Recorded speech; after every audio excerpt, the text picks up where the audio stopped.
Welcome students. स्वागत है आपका मेरे YouTube channel Hindi made easy में।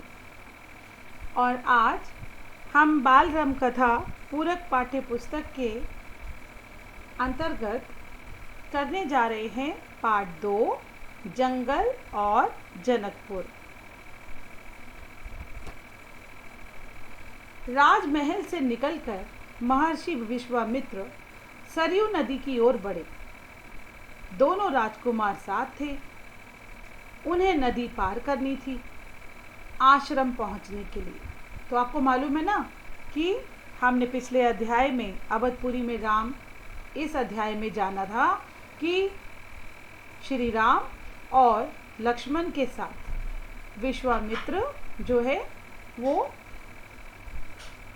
राजा दशरथ की आज्ञा से इन दोनों राजकुमारों को साथ लेकर अपने आश्रम की ओर चल पड़े थे। और जब वो महल से बाहर आए तो उन्हें नदी पार करनी थी और अपने आश्रम पहुंचना था। तो विश्वामित्र ने अयोध्या के निकट नदी पार नहीं की, दूर तक सरयू के किनारे किनारे चलते रहे, दक्षिणी तट पर, उसी तट पर जिस पर अयोध्या नगरी थी। तो उन्होंने पैदल पैदल ये सरयू नदी का किनारा उन्होंने पार किया। वे चलते रहे नदी के घुमाव के साथ साथ। राजमहल पीछे छूट गया, उसकी आखिरी बस्ती भी निकल गई। चलते चलते एक तीखा मोड़ आया तो सब कुछ दृष्टि से ओझल हो गया। यानी धीरे धीरे जैसे जैसे वो आगे बढ़ते गए वैसे वैसे अयोध्या पीछे ओझल हो गई और वो आगे निकल पड़े। राम और लक्ष्मण ने एक बार भी पीछे मुड़कर नहीं देखा। उनकी नज़र सामने थी, महर्षि विश्वामित्र के सधे कदमों की ओर। जहाँ जहाँ ऋषि विश्वामित्र चल रहे थे उन्हीं के कदमों को उन्होंने देखते हुए उनके पीछे पीछे अपना राम और लक्ष्मण ने कदम रखा। सूरज की चमक धीमी पड़ने लगी, शाम होने को आई। राजकुमारों के चेहरे पर थकान का कोई चिन्ह नहीं था। ऐसा लग नहीं रहा था कि वो दोनों थक गए हैं। उत्साह था, वे दिन भर पैदल चले थे और चलने को तैयार थे। महर्षि अचानक रुके। उन्होंने आसमान पर दृष्टि डाली। चिड़ियों के झुंड अपने बसेरे की ओर लौट रहे थे। उनको महर्षि विश्वामित्र को आसमान देखकर शाम का आभास हो रहा था। और जब उन्होंने देखा कि सारे पक्षी अब अपने अपने बसेरे की ओर, निवास की ओर लौट रहे थे, तो आसमान मटमैला लाल हो गया था, यानी सूरज ढलने वाला था। चरवाहे लौट रहे थे, गायों के पैरों से उठती धूल में आधे छिपे हुए। हम आज रात नदी तट पर ही विश्राम करेंगे, महर्षि ने पीछे मुड़ते हुए कहा। दोनों राजकुमारों के चेहरे के भाव देखते हुए विश्वामित्र हल्का सा मुस्कुराए। राम के निकट आते हुए उन्होंने कहा, मैं तुम दोनों को कुछ विद्याएं सिखाना चाहता हूँ। इन्हें सीखने के बाद कोई तुम पर प्रहार नहीं कर सकेगा, उस समय भी नहीं जब तुम नींद में रहो। यानी अगर कोई चाहे कि सोते हुए तुम पर कोई प्रहार करे या तुम्हें मारना चाहे तो वो तुम्हें मार नहीं पाए। राम और लक्ष्मण नदी में मुंह हाथ धोकर लौटे, महर्षि के निकट आकर बैठे। विश्वामित्र ने दोनों भाइयों को बला अति बला नाम की विद्याएं सिखाईं। रात में वे लोग वहीं सोए, तिनकों और पत्तों का बिस्तर बनाकर। नींद आने तक महर्षि उनसे बात करते रहे। सुबह हुई, यात्रा फिर शुरू हुई। मार्ग वही था, सरयू नदी के किनारे किनारे। चलते चलते वह एक ऐसे स्थान पर पहुंचे जहां दो नदियां आपस में मिलती थीं। उस संगम की दूसरी नदी गंगा थी। महर्षि अब भी आगे चल रहे थे, लेकिन एक अंतर आ गया था। राम लक्ष्मण अब दूरी बनाकर नहीं चलते थे, महर्षि के ठीक पीछे थे, ताकि उनकी बातें ध्यान से सुन सकें। क्योंकि महर्षि विश्वामित्र जब चल रहे थे तो बातचीत करते करते निकल गए। अब बातचीत को सुनने के लिए उनको थोड़ा उनके पीछे ही चलना था। इसी कारण से वो बहुत दूर पे नहीं, उनके पीछे पीछे ही चल रहे थे ताकि वो उनकी बातों को भी ध्यान से सुन सकें। रास्ते में पड़ने वाले आश्रमों के बारे में, वहाँ के लोगों के बारे में, वृक्षों वनस्पतियों के संबंध में, स्थानीय इतिहास उसमें शामिल होता था। तो इस तरह से वो बातचीत करते करते जो है वो राम और लक्ष्मण जो है विश्वामित्र के पीछे पीछे चल रहे थे। आगे की यात्रा कठिन थी, जंगलों से होकर। उससे पहले उन्हें नदी पार करनी थी। रात में ऐसा करना महर्षि विश्वामित्र को उचित नहीं लगा। तीनों लोग वहीं रुक गए, संगम पर बने एक आश्रम में। अगली सुबह उन्होंने नाव से गंगा पार की। नदी पार जंगल था, घना, दुर्गम, बहुत घना और बहुत ही कठिन रास्तों वाला। सूरज की किरणें धरती तक नहीं पहुंचती थी, इतना घना। वह डरावना भी था। हर ओर से झिंगुरों की आवाज, जानवरों की दहाड़, कर्कश ध्वनियां, ऐसी भयंकर आवाजें कि देखकर डर जाए, उसको सुन के डर जाए। राम और लक्ष्मण को आश्वस्त करते हुए महर्षि ने कहा, ये जानवर और वनस्पतियां जंगल की शोभा है, इनसे कोई डर नहीं है। असली खतरा राक्षसी ताड़का से है, वह यहीं रहती है। तुम्हें वह खतरा हमेशा के लिए मिटा देना है। ताड़का के डर से कोई उस वन में नहीं आता था। जो भी आता ताड़का उसे मार डालती, अचानक आक्रमण कर देती। उसका डर इतना था कि उस सुंदर वन का नाम ताड़का वन पड़ गया था। तो यहाँ पर ताड़का के बारे में पता चलता है राम और लक्ष्मण को, और वो कैसी थी कि अचानक ही हमला कर देती थी, इसलिए उस सुंदर से वन का नाम ताड़का वन पड़ गया था। राम ने महर्षि की आज्ञा मान ली, धनुष पर प्रत्यंचा चढ़ाई और उसे एक बार खींचकर छोड़ा। इतना ताड़का को क्रोधित करने के लिए बहुत था। ताड़का ने देखा एक इतना 16 साल का बच्चा, एक छोटा सा बालक जो है वो अपनी धनुष पर प्रत्यंचा चढ़ा रहा है मुझे मारने के लिए। तो इस बात से ताड़का को क्रोध आया। टंकार सुनते ही क्रोध से बिलबिलाई ताड़का गरजती हुई राम की ओर दौड़ी। दो बालकों को देखकर उसका क्रोध और भड़क उठा। उसे लगा, अच्छा एक भी नहीं, दो दो बालक। जंगल में जैसे तूफान आ गया। विशालकाय पेड़ कांप उठे, पत्ते टूटकर इधर उधर उड़ने लगे। धूल का घना बादल छा गया, उसमें कुछ दिखाई नहीं पड़ रहा था। फिर ताड़का ने पत्थर बरसाने शुरू कर दिए। राम ने उस पर बाण चलाए, लक्ष्मण ने भी निशाना साधा। ताड़का बाणों से घिर गई। राम का एक बाण उसके हृदय में लगा, वह गिर पड़ी और फिर नहीं उठ पाई। तो राम ने जो बाण छोड़ा था सीधा उसके हृदय में लगा और इस प्रकार वो जो है वो उठ नहीं पाई और मर गई। विश्वामित्र बहुत प्रसन्न हुए।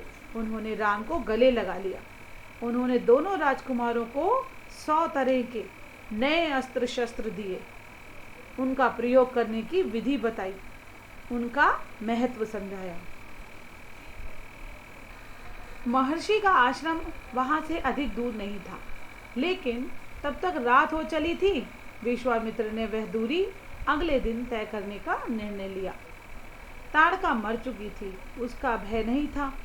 तीनों ने रात वहीं बिताई, ताड़का वन में, जो अब पूरी तरह भय मुक्त था। तो इस प्रकार जैसे वो जंगल से जब निकल रहे थे और वहाँ पे जब उनका सामना, राम का और लक्ष्मण का सामना ताड़का से हुआ और ताड़का का जब उन्होंने वध कर दिया, तो अब उस जंगल में किसी को भी कोई भय नहीं रह गया था।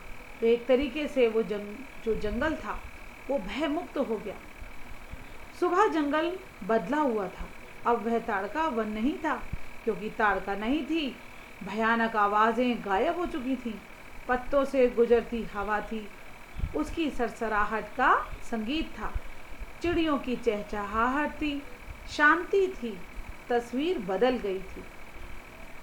इसके बाद सिद्ध आश्रम का अंतिम पड़ाव था, महर्षि का आश्रम।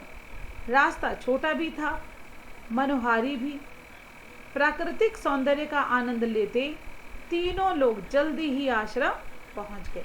तो जब वो जा रहे थे रास्ते में तो उन्होंने पूरा प्रकृति का आनंद लिया, जैसे चिड़ियों की आवाज़ें कैसी आ रही हैं और सुंदर हवा चल रही है ना, और चारों तरफ का प्राकृतिक सौंदर्य, उसका आनंद लेते हुए वो आश्रम पहुँचे।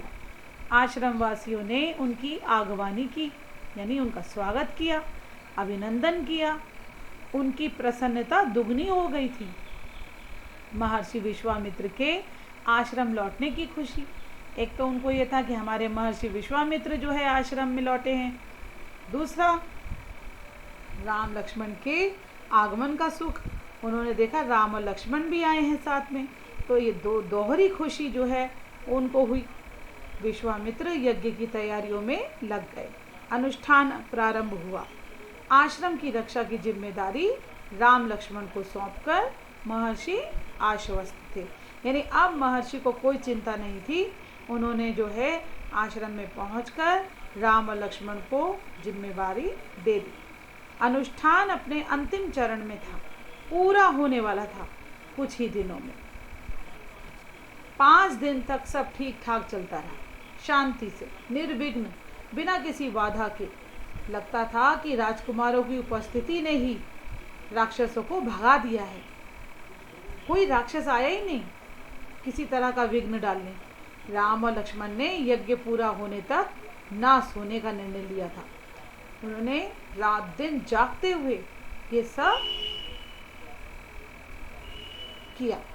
वे लगातार जागते रहे, चौकस रहे, इतने चौकन्ने थे कि जैसे ही उनको अगर खतरा होगा तो वो तुरंत जो है उन पर बाण बरसाएंगे। कमर में तलवार, पीठ पर तुणीर, हाथ में धनुष, प्रत्यंचा चढ़ी हुई, हर स्थिति के लिए तैयार। यानी दोनों ही राजकुमार राम और लक्ष्मण सावधान थे। अनुष्ठान का अंतिम दिन अचानक भयानक आवाजों से आसमान भर गया। सुबाहु और मारीच ने राक्षसों के दल बल के साथ आश्रम पर धावा बोल दिया। मारीच क्रोधित था, यज्ञ के अलावा भी इस बात से कि राम लक्ष्मण ने उसकी माँ को मारा था, ताड़का को। तो ताड़का उनकी माँ थी और उसको वो पहले ही मार चुके थे। तो इस बात से सुबाहु और मारीच बहुत क्रोधित थे। राम ने राक्षसों का हमला होते ही कार्यवाही की, धनुष उठाया और मारीच को निशाना बनाया। मारीच बाण लगते ही मूर्छित हो गया, बेहोश हो गया। वो बाण के वेग से बहुत दूर जाके गिरा, समुद्र के किनारे, पर वह मरा नहीं। जब होश आया तो उठकर दक्षिण दिशा की ओर भाग गया। राम का दूसरा बाण सुबाहु को लगा, उसके प्राण वहीं निकल गए। सुबाहु के मरने पर राक्षस सेना में भगदड़ मच गई। जब देखा कि अरे सुबाहु को मार दिया इन्होंने, तो सारे जो राक्षस जो और आए थे और जो उनकी सेना थी उसमें भाग दौड़ मच गई कि भागो यहाँ से। वे चीखते चिल्लाते भागे। कुछ लक्ष्मण के बाणों का शिकार हुए, अन्य जान बचाकर भाग खड़े हुए। महर्षि विश्वामित्र का अनुष्ठान संपन्न हुआ। तो इस तरीके से बिना किसी विघ्न बाधा के महर्षि विश्वामित्र का यज्ञ संपन्न हुआ, अनुष्ठान संपन्न हुआ। राम ने महर्षि को प्रणाम करते हुए पूछा, अब हमारे लिए क्या आज्ञा है मुनिवर?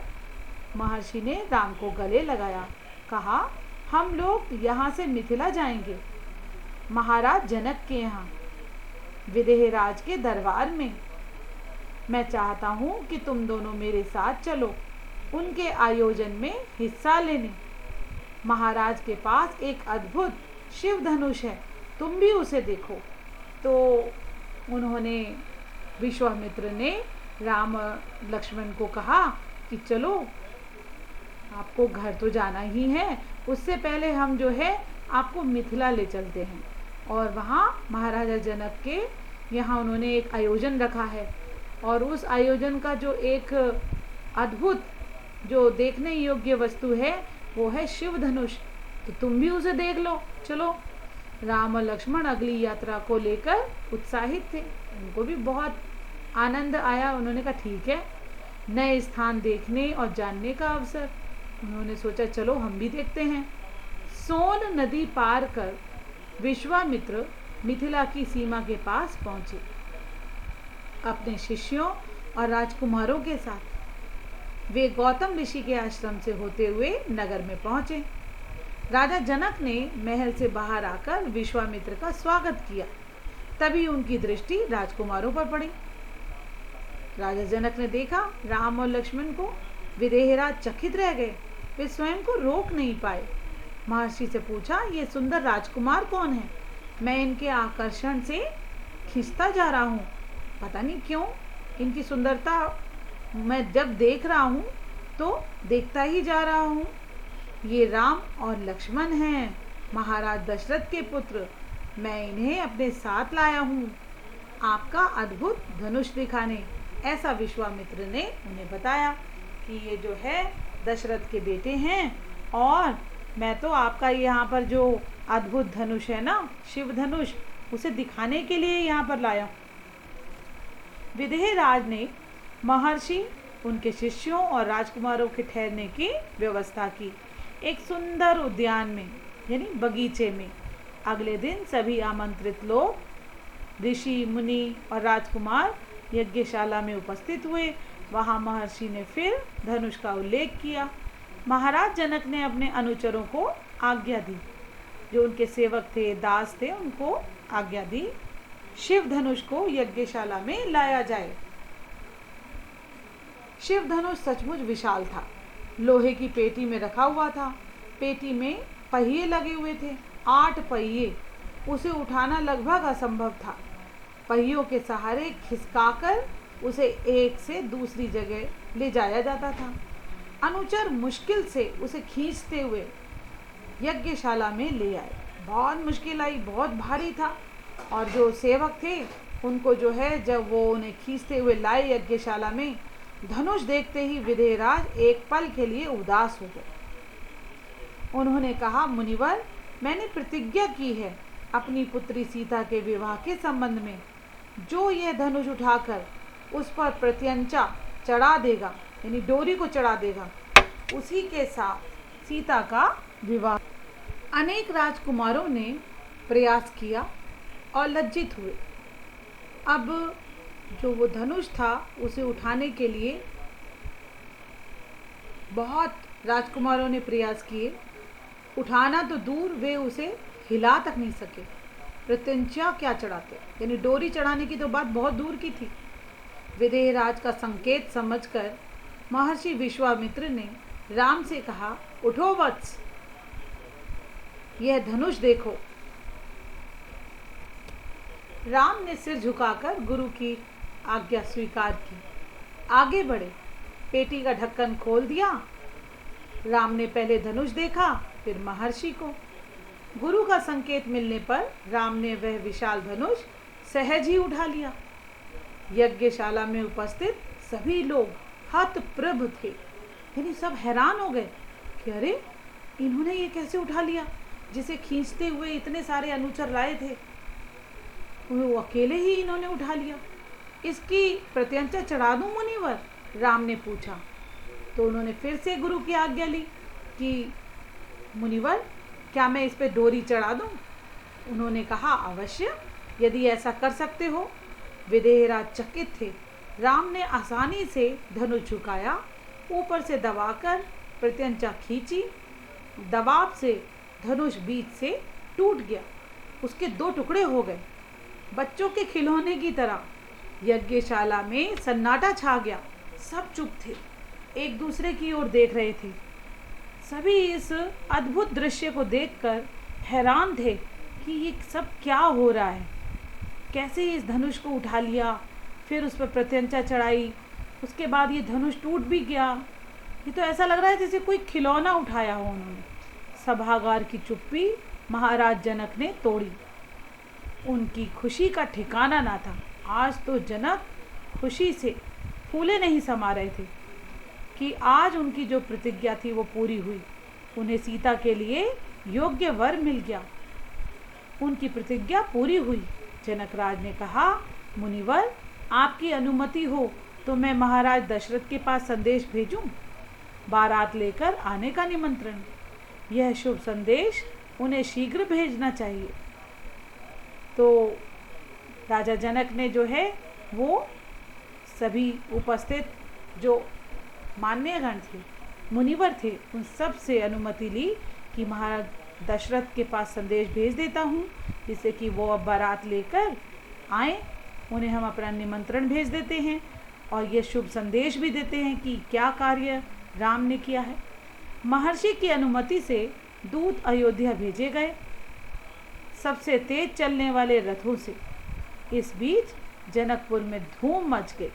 बारात के स्वागत की तैयारियां होने लगीं। नगर की प्रसन्नता चरम पर थी।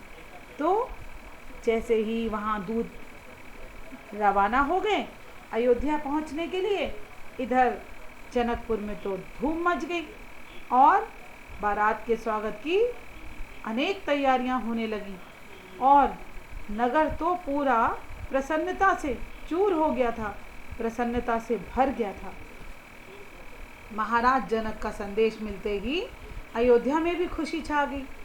आनन फानन में बारात तैयार हुई। हाथी, घोड़े, रथ, सेना बारात को मिथिला पहुंचने में 5 दिन लग गए। 5 दिन जो है वो बारात 5 दिन में वहां पहुंच पाई।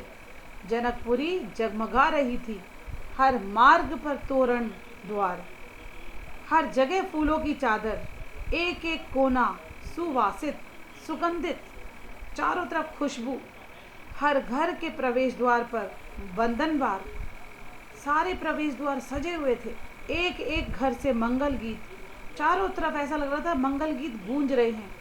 मुख्य मार्ग पर दर्शकों की अपार भीड़, चारों तरफ लोग देख रहे थे कि बारात आ रही है। खिड़कियों और छज्जों से झांकती महिलाएं एक नज़र राम को देख लें, राम सीता की जोड़ी दिख जाए। विवाह से ठीक पहले विदेहराज ने महाराज दशरथ से कहा, राजन, राम ने मेरी प्रतिज्ञा पूरी कर बड़ी बेटी सीता को अपना लिया। मेरी इच्छा है कि छोटी पुत्री उर्मिला का विवाह लक्ष्मण से हो जाए। मेरे छोटे भाई कुशध्वज की 2 पुत्रियां हैं, मांडवी और श्रुतकीर्ति। कृपया उन्हें भरत और शत्रुघ्न के लिए स्वीकार करें। राजा दशरथ ने यह प्रस्ताव तत्काल मान लिया। उसी समय राजा दशरथ ने इस बात की सहमति दे दी कि ठीक है, उनकी जो बेटी उर्मिला है उसका विवाह लक्ष्मण के साथ, और जो उनके छोटे भाई कुशध्वज की 2 पुत्रियां मांडवी और श्रुतकीर्ति, इनके विवाह के लिए भी भरत और शत्रुघ्न के लिए वो तैयार हो गए।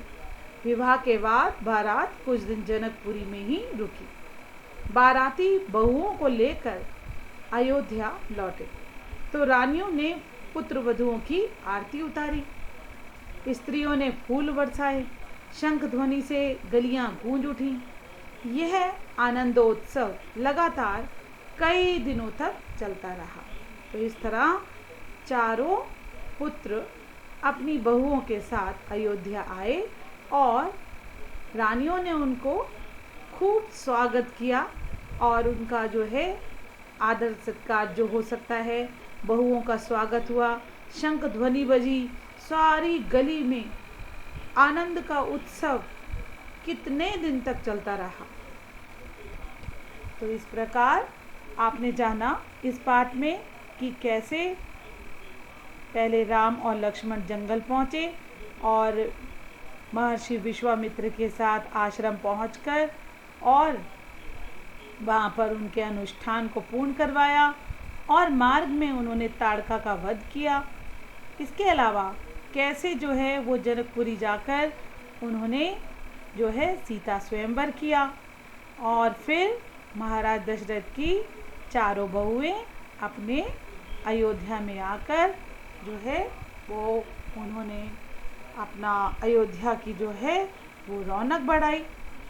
तो इसी के साथ में विराम लेती हूँ।